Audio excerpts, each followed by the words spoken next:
എല്ലാ കണ്ണുകളും ഇപ്പോൾ അയോധ്യയിലാണ്. അയോധ്യയിലെ പ്രതിഷ്ഠാ ചടങ്ങുമായി ബന്ധപ്പെട്ടുള്ള ചർച്ചകളാണെങ്കിലും കേരളത്തിലെ മാധ്യമങ്ങളും സോഷ്യൽ മീഡിയയും ഈ വിഷയമാണ് സജീവമായി ചർച്ച ചെയ്തുകൊണ്ടിരിക്കുന്നത്.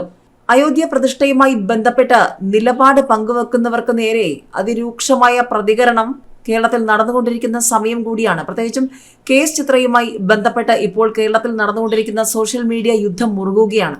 ഇതിനിടയിൽ ദക്ഷിണേന്ത്യയിലെ പ്രമുഖ ശ്രീരാമക്ഷേത്രമായ തൃപ്രയാർ ശ്രീരാമസ്വാമി ക്ഷേത്രത്തിൽ പ്രധാനമന്ത്രി നരേന്ദ്രമോദി ദർശനം നടത്തിയിരിക്കുന്നു. അതും അയോധ്യ പ്രതിഷ്ഠയ്ക്ക് മുന്നോടിയായി തന്നെ. ക്ഷേത്രത്തിലെ പ്രധാന വഴിപാടായ മീനൂട്ട് ചടങ്ങിലും അദ്ദേഹം പങ്കാളിയായി. ക്ഷേത്ര കുളക്കടവിലെത്തിയ അദ്ദേഹം മത്സ്യങ്ങൾക്ക് ഭക്ഷണം നൽകി. ഭഗവാൻ ഇവിടെ മത്സ്യങ്ങളുടെ രൂപത്തിലെത്തുമെന്നും അവയ്ക്ക് ഭക്ഷണം കൊടുക്കുന്നത് സർവ്വദുരിതങ്ങളും അകറ്റി ഐശ്വര്യം ലഭിക്കാൻ കാരണമാകുമെന്നാണ് ഭക്തർ വിശ്വസിക്കുന്നത്. ക്ഷേത്രത്തിലെ വേദാർച്ചനയിലും ഭജനയിലും പ്രധാനമന്ത്രി പങ്കെടുത്തു. ആദ്യമായാണ് രാജ്യത്തെ ഒരു പ്രധാനമന്ത്രി തൃപ്രയാർ ക്ഷേത്രത്തിലെത്തുന്നത്. ഏറെ ഐതിഹ്യ പ്രാധാന്യമുള്ള ക്ഷേത്രമാണ് തൃപ്രയാർ. ദ്വാരകയിൽ ഭഗവാൻ ശ്രീകൃഷ്ണൻ ഇവിടത്തെ വിഗ്രഹമാണ് പൂജിച്ചത് എന്നതാണ് ഭക്തരുടെ വിശ്വാസം. കാലക്രമേണ ഈ വിഗ്രഹം കടലെടുത്തു. പിന്നീട് മത്സ്യത്തൊഴിലാളികൾക്ക് ഈ വിഗ്രഹം കിട്ടിയെന്നും അത് തൃപ്രയാറിൽ പ്രതിഷ്ഠിച്ചുവെന്നുമാണ് വിശ്വസിക്കുന്നത്.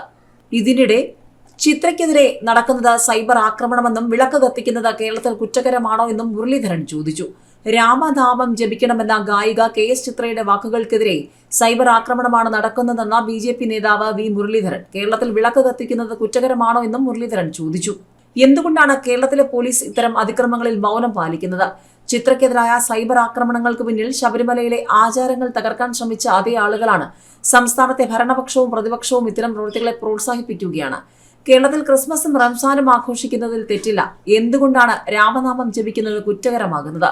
കേരളത്തിൽ ഹൈന്ദവ വിശ്വാസികൾ പുറത്തിറങ്ങാനും പ്രതികരിക്കാൻ പാടില്ല എന്നൊക്കെ പറയുന്നത് അങ്ങേയറ്റം അപമാനകരമാണ്. അഭിപ്രായ സ്വാതന്ത്ര്യം ഹനിക്കുന്ന ഒരു താലിബാൻ സംസ്ഥാനമാകാൻ കേരളത്തെ അനുവദിക്കില്ല. ചിത്രയ്ക്കെതിരായ പ്രശ്നത്തിൽ BJP പരാതി കൊടുക്കുകയല്ല വേണ്ടത്.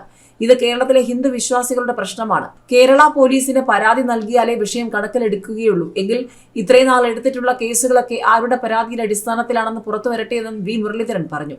അയോധ്യയിലെ രാമക്ഷേത്രത്തിന്റെ പ്രതിഷ്ഠാ ദിനത്തിൽ എല്ലാവരും രാമനാമം ജപിക്കണമെന്നും വീടുകളിൽ വിളക്ക് തെളിയിക്കണമെന്നും KS ചിത്ര ആവശ്യപ്പെട്ടിരുന്നു. ഇതിന് പിന്നാലെ നിരവധി പേരാണ് അവർക്കെതിരെ വിമർശനം ഉന്നയിച്ച് രംഗത്തെത്തിയത്.